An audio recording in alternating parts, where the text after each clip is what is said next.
Haleluya. Puji Tuhan. Kita berjumpa kembali di dalam kasih dari Tuhan Yesus Kristus. Dan kami berharap semua dalam keadaan baik-baik.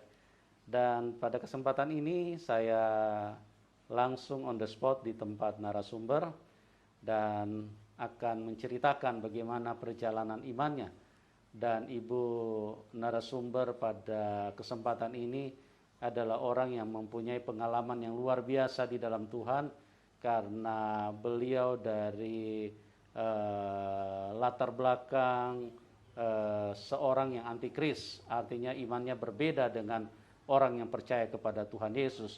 Bahkan ibu ini di dalam perjalanan imannya, beliau ini termasuk kelompok garis keras, ya, artinya kelompok yang sangat menentang, sangat membenci, yaitu Tuhan Yesus. Tetapi bagaimana beliau bisa mengenal Tuhan, kita akan dengarkan langsung, beliau akan menceritakan kepada kita. Shalom Ibu Ceng-Ceng, apa kabar Ibu? Shalom Pak, puji Tuhan, kabar baik. Oh haleluya, ya. Saya ada di tempat yang sangat spesial karena beliau akan menceritakan bagaimana hebatnya kuasa Tuhan yang telah dinyatakan kepada Ibu Ceng-Ceng. Ya, Ibu, terima kasih atas waktunya sudah mau berbagi kepada kita. Dan pada kesempatan ini Ibu bisa ceritakan bagaimana dulu. Ibu kan dari latar belakang Muslim, ya? Iya, betul. Ya, nah, bagaimana perjalanan Ibu di Muslim dulu? Seperti apa, Bu? Kegiatan-kegiatan yang Ibu lakukan? Oh, waktu saya di Muslim dulu, sebelum percaya Tuhan Yesus, kegiatan saya itu boleh dikata wanita karir, ya. Iya. Ya. Mengajar, berdagang, ada usaha kafe, berdagang, ada beberapa kios setiap pasar di Kabupaten Luwu Selatan. Ya, setiap pasar ada, kalau tidak salah ada 7 waktu itu. Saya mengajar juga, mengajar di SMK Belopa. Terus saya juga jadi staf di salah satu SMP di Desa Bakti. Dan juga selain staf di situ saya juga mengajar guru agama Islam waktu itu. Dan di kampung juga biasa saya mengajar ngaji juga anak-anak. Mengajar ngaji anak-anak. Iya. Oh, kalau mengajar di SMK dengan mata pelajaran agama Islam.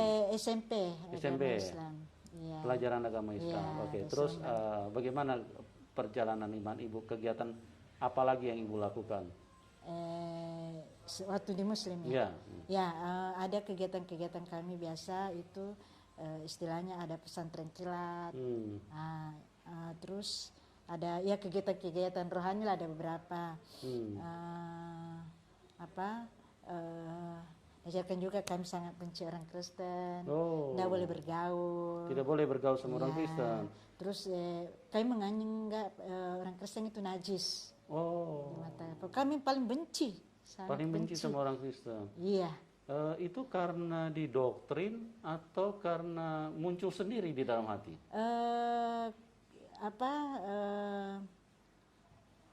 Salah satunya juga muncul dari hati, karena kita ini menganggap diri kita suci. Iya. Gitu. Jadi itu juga didoktrin dari pengajar-pengajar yang ada di agama keluarga, Ibu yang sebelumnya. jangan bergaul, jangan ini. Kenapa, Bu? Apa yang diajarkan pada waktu itu jangan bergaul dengan orang Kristen? Karena itulah kita menganggap bahwa najis. Kenapa najis? Apa karena Karena suka pelihara anjing apa gimana? Ya, salah satunya itu makan babi. Oh, makan babi. Oh. Iya. Iya. Untung babi tidak bisa protes, ya.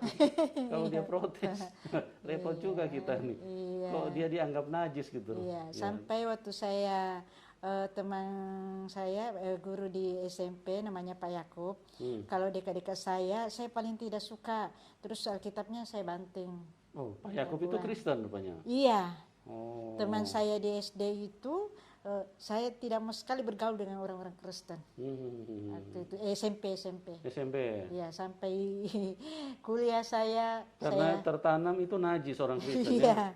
Kami benci, pikiran kami bahwa orang Kristen najis, kafir, jahat. Terus sekarang bagaimana? Apa masih anggap najis Oh babi? tidak, haleluya. Sudah haleluya. tidak. Ternyata di dalam Kristen malah saya temukan kasih yang luar biasa. Nah, sebentar, jangan ke situ dulu, Bu. Udah. Jadi bagaimana Ibu setelah dengan pemahaman seperti itu, istilahnya begitu anti kepada orang yang memanggil nama Tuhan Yesus kan? Nah, bagaimana ceritanya Ibu bisa kenal Tuhan pada waktu itu? Oh ya. Apa yang terjadi dengan Ibu? Ya, ceritanya saya boleh dikata orang fanatik. Dalam agama saya waktu itu, saya orangnya kurang bergaul. Ceritanya waktu itu saya mimpi. Ya, mimpi selama 6 bulan itu 3 kali mimpi. Ya, saya mimpi itu saya berdiri di persimpangan jalan. Saya mau masuk gereja, saya bukan orang Kristen. Saya mau masuk masjid, tidak ada imam. Karena kalau di masjid harus ada imam baru kita boleh salat. Salat berjamaah. Jadi saya berdiri di persimpangan jalan di bawah pohon nangka. Nah, pohon nangka itu ada buah di atas satu dan sudah kuning basah sekali. Orang gereja bilang, kalau saya lagi duduk lewat orang gereja, dia bilang begini, bagus sekali nih buah ini. Siapa yang kira-kira nanti yang dapat ini? Orang Kristen ini masuk gereja, saya lihat dia bilang, ada yang bilang semoga saya yang dapat. Hati saya, kenapa sih buah ini orang mau rebutan ambil. Begitu jatuh buah itu saya ambil, saya simpan. Orang Kristen keluar dari gereja, dia bilang, mana itu buah di sini, siapa yang ambil buah paling bagus buah itu? Padahal saya sudah ambil. Saya sembunyi, saya diam-diam saja. Nah, selama 6 bulan itu 3 kali saya mimpi begitu. Nah ini terus sebentar, orang yang dari masjid kalau keluar, apa yang dia bilang? Saya tidak ada lihat orang dari masjid keluar, hanya dari gereja. Hanya dari gereja? Iya. Padahal di situ ada masjid juga? Ada, istilahnya berhadapan. Saya kan berdiri di tengah-tengah, di pinggiran jalan, di bawah pohon. Nangka? Iya. Nah, Ibu simpan itu, terus mimpi yang kedua bagaimana? Begitu juga, dan mimpi ketiga begitu juga selama 6 bulan. Pohon nangka juga? Nangka itu juga. Di bawah pohon nangka itu juga? Terus nangkanya sama? Sama, posisi gerejanya sama. Ya, jadi mungkin 6 bulan itu 3 kali. 3 kali? Mimpi itu. Nah, terus orang lewat terus bicara seperti itu juga, apa bagaimana? Sama. Bahwa siapa yang dapat buah ini? Siapa yang dapat, mereka cari bilang sudah ada yang dapat buah ini, tapi siapa ya yang ambil buah ini, simpan buah ini, buah ini paling enak, paling nyaman, paling bagus, paling berharga. Gitu. Itu bahasa orang Kristen yang keluar dari gereja waktu itu. Iya. Terus Ibu ngaku nggak? Itu mimpi yang kedua? Mimpi pertama, kedua, ketiga sama. Ketiga sama lagi? Sama persis? Iya. Omongannya, kata-katanya? Iya, sama. Terus buah nangkanya sama? Sama, Pak. Gerejanya sama? Iya. Terus yang sarungnya yang saya pakai bungkus itu waktu jatuh itu nangka tetap masih sama. Masih sama? Iya. Itu jarak 2 bulan, selama 6 bulan. Luar biasa. Terus bagaimana Ibu pada waktu mendengar orang bertanya, siapa yang mengambil nangka ini? Saya diam saja karena saya takut dia ambil mereka. Iya.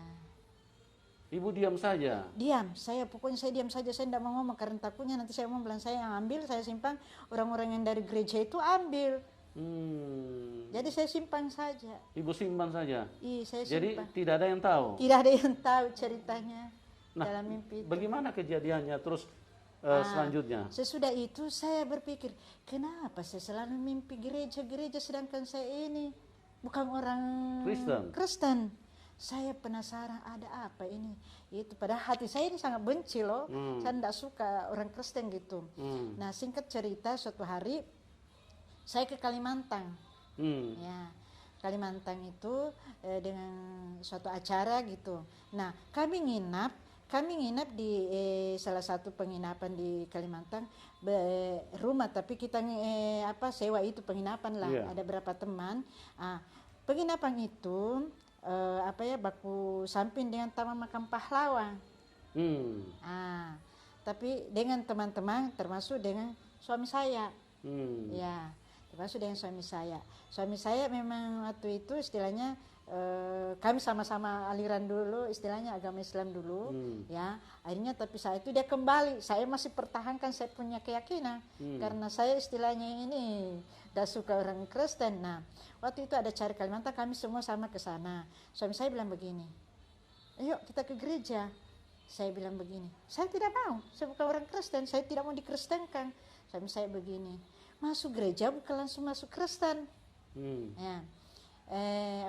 Kau bilang toh kalau biasa mimpi, ayo pergilah orang gereja orang Kristen beribadah, bagaimana caranya?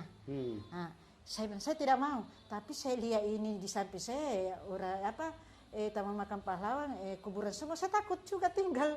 Jadi saya bilang begini, bagaimana caranya saya tidak ada baju lengan pendek. Saya ini model bajuku daster semua dengan kerudung besar. Pakai kerudung? Iya, kerudung besar. Sampai saya bilang begini, buka saja, itu saja baju daster mau kau pakai. Saya bilang, malu-malu kak, itu malu-malu kak. Dia bilang, tidak, pokoknya ayo sini kalau kau mau lihat, tidak ada juga. Saya pikir, betul juga, tidak ada keluarga aku lihat saya.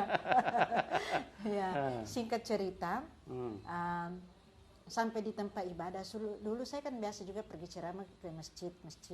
Jadi sebentar, ceritanya suami ibu ini dulunya Kristen. Kawin sama ibu. Ya, tapi kita ibu Islam kan? Ya, tapi Islam luar biasa. Ini karena istilahnya termasuk orang yang tangguh di dalam iman, ya. Jadi di dalam iman ibu ini yang sebelumnya dia berhasil membuat suaminya ikut dia berhasil membuat suaminya takluk karena ibu ini sangat fanatik dengan agamanya. Nah, bagaimana cerita selanjutnya? Datang ke gereja terus? Ya. Tapi puji Tuhan suami saya lebih duluan kembali. Lebih duluan kembali? Ya, kembali ke agamanya, ceritanya ke Kristen. Ya.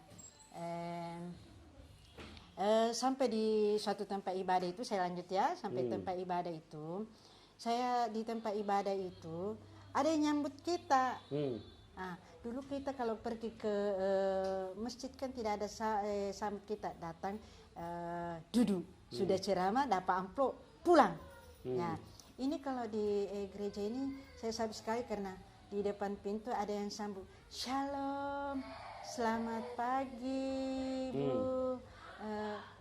Hati saya senang sekali. Padahal kan pikiran saya selama ini saya sangat benci orang Kristen. Saya ini tidak menganggap ini sudah.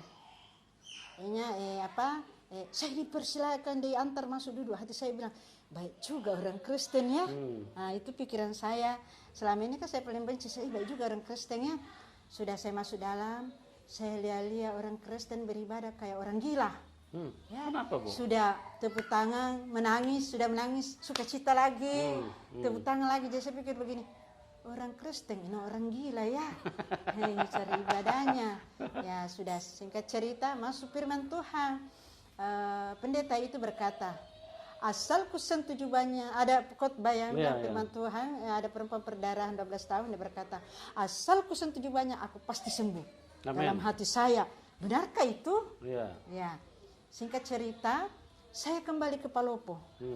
Firman itu sudah tertanam di hati saya, karena di Palopo itu saya ada usaha buka kafe juga. Selain mengajar saya ada usaha kafe. Nah, sampai di Palopo itu hati saya sudah mulai dijamah oleh Tuhan. Hati saya, aduh gimana ya, saya mau pergi gereja, saya takut ketahuan dengan keluarga. Ya, terus saya pikir lagi itu, gimana caranya ya? Tuhan mengingatkan saya gini, ada caranya. Pagi jangan pergi gereja, tapi sore. Ya, jadi saya pergi gereja kalau pagi. Jadi ceritanya keluar dari tempat kafe saya, usaha saya pergi belanja ceritanya. Saya masuk gereja buka kerudung. Ya, masuk gereja buka kerudung, keluar gereja pasang lagi. Ya, sekitar 3 kali itu saya lakukan baru ketahuan. Itu saya ceritanya ibu masih di Kalimantan apa?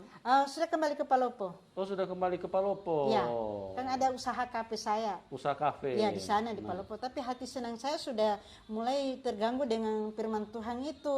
Yang dikatakan Bapak Pendeta waktu itu khotbah, dia berkata ada perempuan perdarahan 12 tahun, dia berkata asal kusentuh jubahnya, aku akan sembuh. Aku akan sembuh. Sudah habis harta bendanya, ceritanya berubah.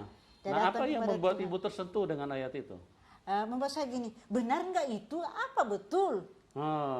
Iya. Apa betul seperti itu? Apa betul itu? Tuhan tolong, Yesus tolong, Tuhan Yesus tolong.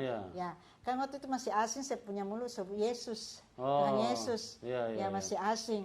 Jadi saya kembali ke Palopo, terganggu dengan pikiran itu. Saya rindu mau ke gereja, rindu. Dulu saya tidak tahu kalau ada aliran Pentakosta, Protestan, Katolik, saya tidak tahu. Jadi saya masuk gereja, yang penting ada tanda salib masuk saja. Iya, pokoknya ada tanda salib saya masuk saja. Ya. Nah, singkat cerita saya keluar dari gereja, ada yang lihat. Nah, saya kembali ke rumah saya. Kan sore menjelang malam itu ibadahnya sore ke malam. Nah habis maghrib gitu tiba di tempat usaha saya, di kafe saya, di rumah saya, datanglah kakak saya. Nah, kakak saya tapi itu Tuhan luar biasa ya menolong saya. Kakak saya datang di pintu depan, ada pintu di belakang Tuhan siapkan untuk keluar. Iya, untuk saya mulai lari ceritanya ini. Nah saya waktu itu hamil 8 bulan. Ya, jadi saya hanya pakai baju daster saja, hamil 8 bulan. Ya, saya tidak tahu kalau mau lari, jadi uang cuma sedikit di kantong, sisa-sisa belanja tadi untuk isi KP. Jadi sudah datanglah kakak saya dari depan itu, keluarga saya membawa, saya tidak tahu apa dia bawa itu, parang kah, apakah kayu kah, cuma saya dengar keras diketok situ, ya. Dengan suara yang keras, marah apa, saya larilah di pintu belakang. Mulai saat itu, saya tinggalkan segala-galanya. Iya. Jadi saya tidak tahu itu Tuhan menuntun saya masuk ke jam 8, hampir jam 8 itu. Saya menuntun saya bingung mau kemana, tapi kayaknya kakiku diarahkan ke terminal Kota Palopo. Dan ada bis tinggal satu di situ, di Kota Palopo. Saya naik saja. Pokoknya saya pikir apa, saya naik saja, hanya satu baju di badan dalam keadaan hamil 8 bulan. Sama suami apa sendiri? Sendiri. Suami waktu itu, suami kan sudah kembali jadi Kristen tapi belum bertobat sungguh-sungguh. Masih mengembara karena dia atlet catur. Mengembara dari provinsi ke provinsi, jadi rumah saya seperti rumah makan atau hotel saja dulu. Ya ceritanya. Ya. Jadi, tapi puji Tuhan saya lebih dulu melayani daripada suami saya, walaupun dia duluan Kristen. Iya. Sampai sudah saya ikut dengan mobil itu. Sampai di Makassar ini, sampai di kota Makassar ini, saya bingung mau kemana.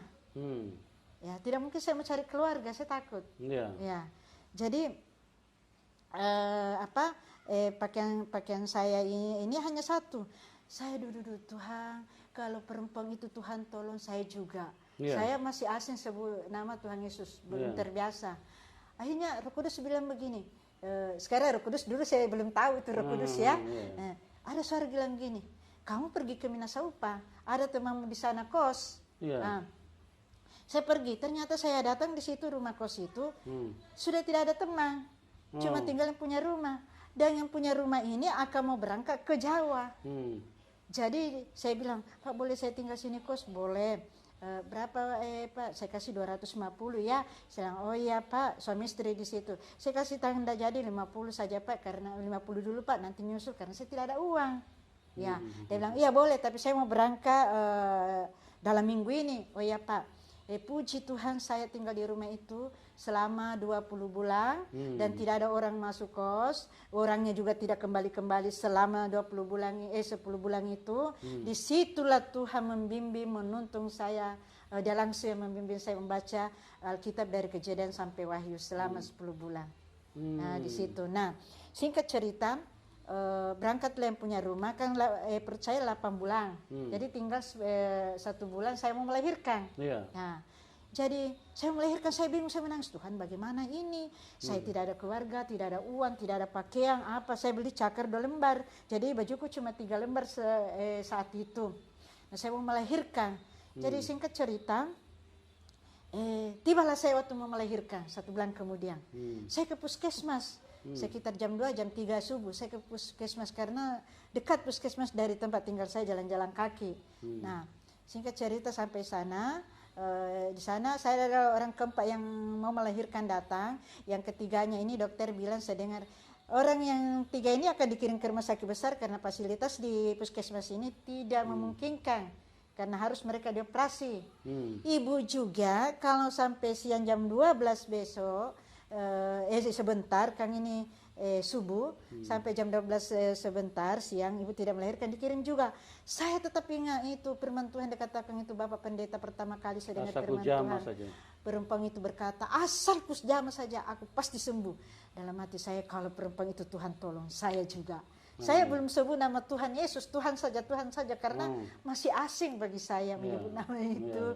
Jadi sudah, itu saya ingat terus itu. Masuk hampir jam 5 kurang 5 menit. Karena di Minasaupa itu puskesmas berdampingan dengan masjid. Ya, jadi pas mau azan di masjid dia katakan Allahu Akbar, Allahu Akbar. Tiba-tiba Yesus muncul. Ya, muncul. Saya kaget. Tuhan orang Kristen ini ada di hadapan saya ini. Ibu pada saat itu lagi apa? Lagi baring-baring begini, Pak. Karena sakit. Dokter lagi di luar, saya di dalam ruangan. Di dalam ruangan seperti kayak begini, saya di sini, atau dia dokter sini, saya di kamar itu. Ya, tapi ada hordeng menutup. Tapi ibu lagi tidak tidur kan? Tidak. Cuma baring-baring saja? Iya, baring-baring menahan kesakitan ini. Kayak orang mau melahirkan kan sakit. Oh, iya. Terus dengar suara azan? Azan. Oh. Ya. Sementara Allahu Akbar, Allahu Akbar. Tiba-tiba Tuhan Yesus muncul. Oh. Ya, tapi saya melihat sampai di sini, saya tidak lihat kakinya, sampai sepinggul saja. Dia memakai serban merah, bawa tongkat. Dan seumur hidup saya belum pernah saya melihat orang segagah dia, seganteng dia, selembut dia. Iya. Jadi saya kaget. Saya perbaiki model saya ini, mimpi kan ini? Tidak, perasaan saya tidak mimpi ini. Hilang penyakitnya, saya rasa ini saya punya melahirkan. Karena kaget. Lihat, Tuhan orang Kristen ini, saya langsung berkata begitu. Dalam hati saya berkata begini, kan dia tahu, ternyata sampai ke dalam hati kita dia tahu. Betul. Ya, saya bilang, hati saya berkata begini, jangan sampai kalau perempuan itu dia tolong, saya juga pasti dia tolong dalam hati saya.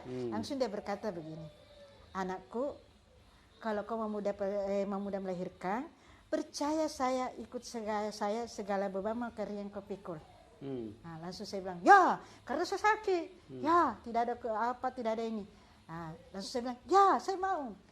Singkat cerita 15 menit kemudian saya melahirkan dengan normal, tanpa bantuan bidan dan dokter, puji Tuhan. Begitu bunyi itu baik, baru masuk bidan dengan dokter. Jadi bidan sama dokter tidak ada di ruangan? Posisi di luar dari kamar itu, ada di depan, tapi maksudnya di dalam ruangan itu lagi posisi tidak ada. Jadi Tuhan Yesus yang tumpangkan tangan di kepala saya dengan ada angka 8 di telapak tangannya. Luar biasa sekali. Jadi di sini membuktikan bahwa Tuhan Yesus itu maha kuasa. Dia maha segala-galanya. Pada waktu ibu ini mau melahirkan, dia dalam keadaan sakit yang luar biasa. Dan setelah Tuhan Yesus menampakkan diri, maka ibu ini melahirkan dengan mudah, hanya dalam waktu 15 menit. Dokter dan bidan tidak ada di ruangan itu. Dan ibu Ceng-Ceng ini bisa melahirkan tanpa dokter dan tanpa bidan. Jadi setelah lahir baru bidan masuk. Luar biasa. Terbukti bahwa Tuhan Yesus maha segalanya. Dia di atas segalanya. Dia dokter, dia apapun masalah. Makanya Tuhan Yesus berkata di dalam Matius 11 ayat 28, marilah kamu yang letih lesu dan berbeban berat. Beban apapun, beban berat, seberat apapun. Karena dia maha kuasa, dia sanggup, ya. Kalau dia bukan Tuhan atau dia manusia, kalau dia berbicara, paling dia berbicara seperti ini. Marilah kamu orang-orang Kristen dan aku akan memberi pertolongan kepadamu. Dan juga marilah kamu yang punya beban-beban ringan. Ya, karena manusia kalau sudah beban berat, jangankan cuma sesama teman, orang tua pun tidak akan bisa mampu untuk menolong kita. Oke, Bu, terus bagaimana kejadiannya? Setelah itu saya datang dokter, singkat cerita, 3 hari kemudian sudah bisa boleh pulang. Tetapi saya tidak ada uang untuk bayar. Tidak ada uang untuk bayar rumah sakit? Iya, dokter bidan bilang waktu itu jam 9 pagi itu hari ketiga. Dia bilang begini, ibu sudah boleh pulang. Saya bilang berapa uang administrasinya? Dan 320 atau 330, saya lupa waktu itu. Pokoknya 300 lebih. Saya bilang, tunggu dulu ibu ya. Padahal dalam hati saya, di mana saya dapat uang ini? Tidak mungkin saya mau jual anak saya, tidak mungkin saya mau kasih orang, hanya dialah satu-satunya keluarga saya saat ini. Saya hanya ingat, kalau Tuhan tolong perempuan itu, saya juga, itu dalam hati saya. puji Tuhan, singkat cerita, saya tidak tahu siapa yang bayar sampai hari ini. Jam 11 kemudian datanglah bidan kepada saya, "Ibu, kenapa belum pulang? Ini ibu sudah boleh pulang." Saya bilang, "Saya belum ada uang." Dia bilang, "Sudah dibayar." Wih, saya kaget, siapa yang bayar? Ya, puji Tuhan, setelah itu saya ke rumah. Di rumah lagi saya sama sekali, anak saya lahir juga itu dibungkus dengan itu spray di rumah sakit. Karena saya tidak punya sarung, tidak punya apa-apa. Jadi itu dipakai bungkuskan anak saya. Ya. Ya. Sebentar, Bu. Luar biasa Tuhan Yesus, ya. Ibu ini tidak punya uang bayar rumah sakit. Tuhan Yesus di atas segala-galanya. Dia maha kuasa. Tuhan Yesus di atas semua bank, ya. Tanpa perlu transferan, tanpa perlu apapun. Tuhan Yesus yang membayar ibu ini secara supranatural. Jadi teman-teman, apapun keadaanmu, Tuhan Yesus berkata di dalam Matius 11 ayat 28, "Marilah kamu yang letih lesu dan berbeban berat, karena aku akan memberikan kelegaan kepadamu." Jadi Tuhan Yesus tidak pilih-pilih orang. Tuhan Yesus tidak berkata, "Aku mau tolong hanya untuk orang-orang Kristen." Tidak. Kalau dia hanya mau tolong orang-orang Kristen, maka saya tidak percaya kalau dia adalah Tuhan. Karena dia Tuhan satu kelompok. Tapi kalau dia Tuhan yang benar, dia Tuhan semua bangsa, dia Tuhan semua orang. Siapapun dikasihi Tuhan, siapapun dicintai Tuhan, siapapun akan diberi pertolongan, diberi mujizat, karena dia mencintai semua manusia. Semua warna kulit, semua bangsa, semua lapis, apapun. Karena dialah yang menciptakan manusia. Oke, Bu, lanjutkan, Bu, gimana? Setelah keluar dari rumah sakit, puskesmas, saya ke rumah. Rumah kan kosong, tidak ada apa-apa, biar saya punya beras 1 biji pun tidak ada. Saya sedih sekali, aduh saya tidak mungkin pergi kerja, saya baru melahirkan, tidak ada jaga anak. Sementara saya lapar sekali. Akhirnya saya ingat sekali kalau Tuhan tolong perempuan itu, saya juga ditolong. Tiba-tiba ada yang ketuk pintu saya. Pintu rumah itu, saya kan belum banyak kenal waktu itu di Minasaupa, saya masih takut-takut juga berkeliaran, jadi belum banyak orang saya kenal, hanya tetangga-tetangga sekitar itu saja. Jadi tiba-tiba ada yang ketuk pintu, dia bilang, "Shalom, selamat siang, maaf ibu." Saya bilang, "Siapa ya?" Dia bilang, "Maaf ibu, mau bertanya." Saya bilang, "Ya." Saya itu lewat jendela, saya tidak berani buka pintu, takut nanti orang suruhan dari kakak saya. Jadi bilang, "Ya, ada apa Pak? Ada apa Bu?" Ibu-ibu dulu pertama datang, dia bilang begini, "Saya cari yang namanya Ibu Cenceng yang dari Palopo yang baru kenal Tuhan Yesus." Saya bilang, saya tidak langsung bilang saya, karena saya takut juga jangan sampai orang suruhan. Saya bilang, "Kenapa Ibu?" Dia bilang begini, "Saya disuruh Tuhan Yesus bawa beras ini dengan amplop." Saya bilang, "Ya saya sendiri Bu." "Ya puji Tuhan." Dalam hati saya, oh puji Tuhan, ternyata perempuan itu Tuhan tolong saya juga. Semakin iman saya percaya. Akhirnya bulan kedua begitu, laki-laki lagi. Sudah habis beras saya, sudah habis uang saya untuk beli lapau begitu untuk 1 bulan. Terus bulan kedua laki-laki lagi begitu lagi. Akhirnya bulan ketiga lagi begitu lagi, tapi perempuan lagi dengan beda 3 orang. Sampai hari ini saya tidak tahu siapa namanya, di mana mereka tinggal. Saya tidak kenal dia. Nah, tapi suaranya sama selalu kalau datang. Pertama perempuan, bulan pertama. Bulan kedua kata-katanya sama nggak waktu ngomong sama ibu? Sama, tidak panjang, dah hanya saya. "Oh, salam ibu, saya disuruh Tuhan Yesus bawa beras dengan uang." Itu saja. Saya disuruh Tuhan Yesus. Saya disuruh Tuhan Yesus. Haleluya, luar biasa sekali ya. Mau cari bukti, Tuhan Yesus membuktikan bahwa dia adalah Tuhan. Karena bagaimana kita bisa percaya Tuhan? Itu dibuktikan dari kuasanya. Dan ibu ini mengalami, ya, setiap kali orang datang dan kuasa Tuhan dinyatakan, dan disinilah membuktikan bahwa Tuhan Yesus itu maha kuasa. Oke Bu, lanjut Bu. Setelah itu Pak, 3 bulan saya bilang begini, pasti nih Tuhan Yesus sudah tolong saya terus ya. Akhirnya saya komitmen, iya saya akan ikut kau.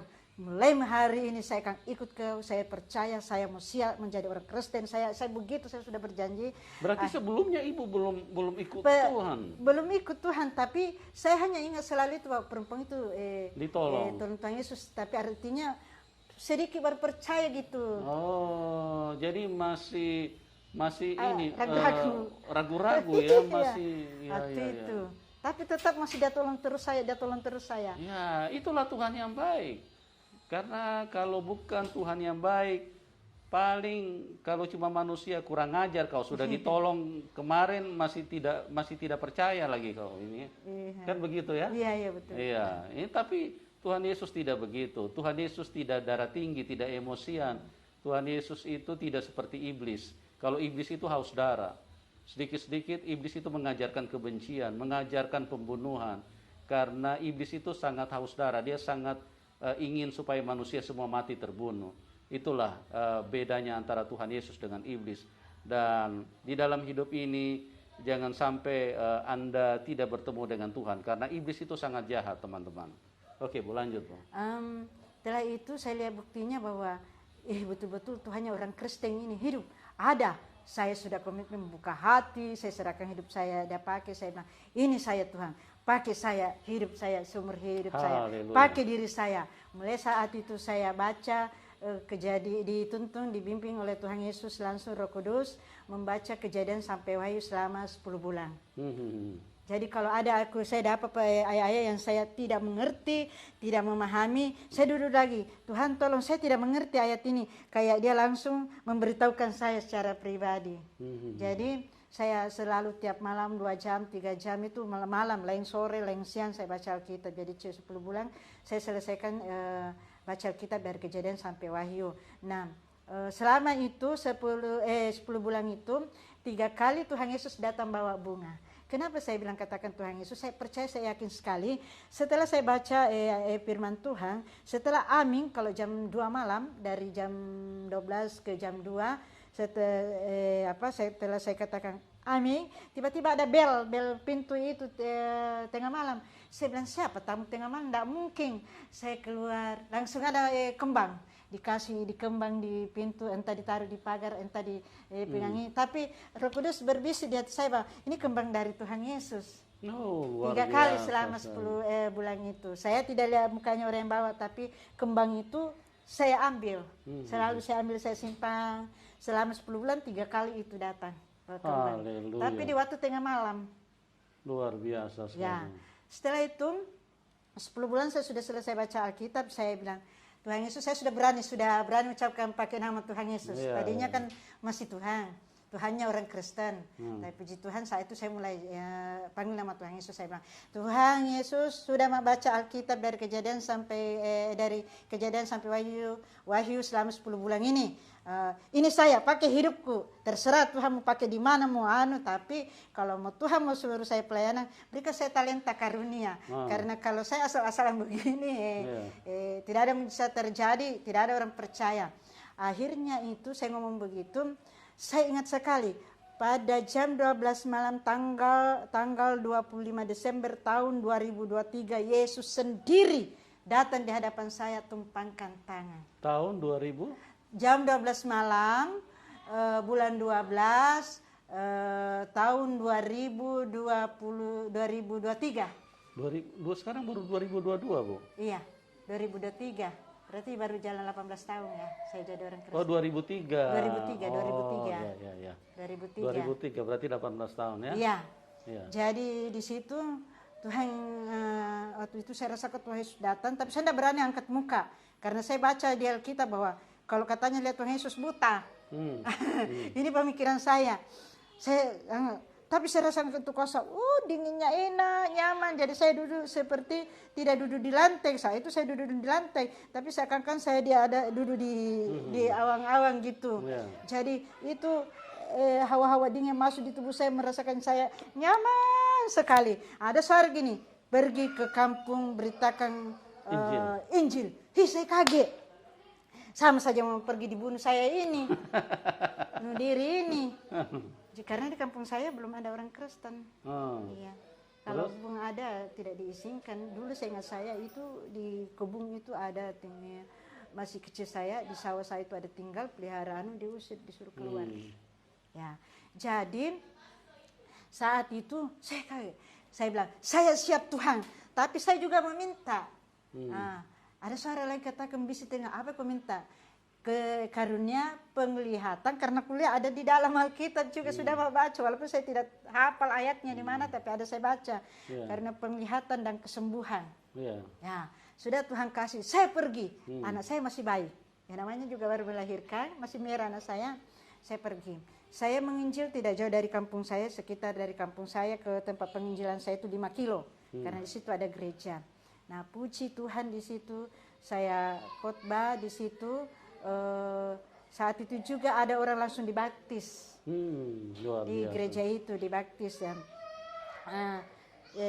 sudah itu penginjilan saya yang kedua, gereja saya kedua mulailah dari saya itu dikejar sampai masuk hutan-hutan, saya lari karena saya pelayanan di dalam kampung, ya. Jadi saya dikejar, saya tidak kenal itu siapa yang kejar saya lari di jembatan gantung itu, jembatan goyang-goyang dengan gendong anak bayi. Saya tidak tahu saya tembus kemana, saya keluar di mana, tetapi puji Tuhan akhirnya saya juga temukan jalan yang ramai, jalan poros begitu. Iya. Jadi puji Tuhan saya katakan begini, kalau Tuhan yang utus saya pasti saya kembali ke Makassar dengan selamat. Amin. Ya, puji Tuhan saya kembali lagi dan mulai dari saat itu saya keliling penginjilan. Saya juga pernah menginjil waktu di Mangkutana, daerah Cendana Hitam. Masih saya ingat gereja itu dan masih saya ingat gembalanya itu. Sementara saya khotbah waktu itu mesinnya itu pendeta-pendeta ditembak di Palu. Oh, ya. Iya. Saat itu saya sementara khotbah, ada pasukan jihad masuk ke gereja. Nah, tapi hati saya kalau Tuhan yang utus saya pasti kembali di Makassar dan selamat. Kalau perempuan itu Tuhan tolong saya juga. Jadi sementara saya khotbah, masuklah pasukan jihad itu, kalau bukan 6 orang, 9. Ada yang bawa parang. Sudah. Saya tidak tahu bagaimana caranya majelis atau orang jemaah ngomong di pintu begitu. Saya tetap masih khotbah. Saya tidak tahu bagaimana cara mereka. Akhirnya juga mereka pergi. Iya. Saya bilang saya tidak takut ke dalam akar. Padahal waktu itu mestinya ada berapa orang ditembak di Palu, pendeta. Nah, puji Tuhan mulai dari situ sampai sekarang saya menginjil beberapa provinsi di Indonesia sampai ke pelosok. Saya tidak pernah takut. Dari Makassar ke Manado sudah 3 kali saya naik motor menginjil sepanjang jalan, ditempuh dengan berapa 3.408 km kalau tidak salah. Suamiku hafal sekali itu. Naik motor, jadi saya menginjil sepanjang jalan. Kalau lihat orang saya singgah, kalau sudah saya jalan lagi. Dan puji Tuhan dalam pelayanan saya ini dari kota sampai ke pelosok, daerah Papua, daerah Maluku, Jawa, Sulawesi sama Sulawesi. Dan puji Tuhan walaupun saya mengalami penganiayaan, 6 jahitan di kepala, gigi habis dalam pelayanan, tapi puji Tuhan masih banyak gigi palsu. Tapi saya bilang pengorbanan saya belum seberapa dibanding pengorbanan yang Tuhan Yesus sudah berikan bagi saya. Haleluya. Luar biasa sekali ya teman-teman. Jadi ibu ini mengalami karya Tuhan yang begitu ajaib. Bahkan ada satu catatan yang menarik, bahwa beliau pernah menginjil dari Sulawesi Selatan sampai Sulawesi Utara dengan menggunakan kendaraan sepeda motor ya Bu? Iya Pak. Itu jaraknya ribuan kilometer. Iya. Nah, saya hanya ingin memberi sedikit garis bawahi apa yang disampaikan oleh Ibu Ceng Ceng. Dia adalah orang dari iman yang tidak percaya Tuhan Yesus, dari orang yang antikris. Tapi begitu beliau mengenal Tuhan, karena Tuhan menyatakan kuasanya, menyatakan mujizatnya, dan hal-hal seperti itu dialami langsung oleh Ibu Ceng Ceng. Dan dia begitu bersemangat di dalam pelayanan Injil, bahkan dengan jarak ribuan kilometer, dengan menggunakan hanya sepeda motor. Bagaimana dengan Anda? Firman Tuhan berkata di dalam Injil, bahwa orang yang terdahulu akan menjadi terkemudian, dan orang yang terkemudian akan menjadi terdahulu. Ibu Ceng Ceng adalah orang yang di belakang, orang yang terkemudian. Tapi sekarang beliau ada di garis depan. Bagaimana semangat yang luar biasa yang berasal dari Roh Kudus yang telah membangkitkan, mengubahkan ibu ini dari dulu orang yang begitu membenci Kristen, dari dulu orang yang begitu menganggap Kristen itu najis, kotor, dan segala macam pemahaman-pemahaman seperti itu. Tapi sekarang beliau begitu mencintai Tuhan. Bagaimana dengan Anda yang sudah terlahir, mungkin dari dalam kandungan Anda sudah Kristen, atau mungkin Anda seorang pendeta, tapi Anda hanya duduk manis di gereja, atau hanya duduk manis di tempat di mana Anda melayani sekarang ini. Ingat, Injil harus diberitakan dan semua makhluk harus mendengarkan Injil. semua manusia di bawah kolong langit ini harus mendengarkan Injil. Karena Tuhan Yesus berkata, pergi dan jadikan semua bangsa muridku. Dan oleh sebab itu adalah tanggung jawab kita semua. Terima kasih Ibu, luar biasa sekali kesaksian Ibu. Dan pada kesempatan ini mungkin Ibu bisa memberikan sedikit pesan kepada orang-orang yang belum kenal Tuhan agar jangan sampai terlambat, ya. Karena hanya Tuhan Yesus yang bisa bawa kita ke surga. Silakan Ibu, sedikit saja. Apa pesan apa yang Ibu mau sampaikan bagi orang-orang yang belum kenal Tuhan Yesus? Silakan. Pesan saya kepada orang-orang saudaraku yang belum mengenal Tuhan Yesus. Mari percaya kepada Tuhan Yesus karena Dia adalah jalan satu-satunya untuk menuju surga. Tidak ada nama yang bisa membawa kita ke surga, hanya Dia. Hanya Dia yang membawa keselamatan dalam hidup kita. Amen. Hanya Dia nama yang satu-satunya yang pasti akan menjamin kita masuk dalam surga. Amen. Percayalah, jangan pernah takut dibenci, jangan pernah takut meninggalkan harta benda. Tuhan katakan apa yang kau tinggalkan Tuhan akan siapkan. Saya saja pribadi saya mengenal Tuhan Yesus walaupun kadang diusir, walaupun tidur beralaskan koran, tapi walaupun saya pernah tidak makan, tapi puji Tuhan hari ini sukacita melimpah Tuhan berikan.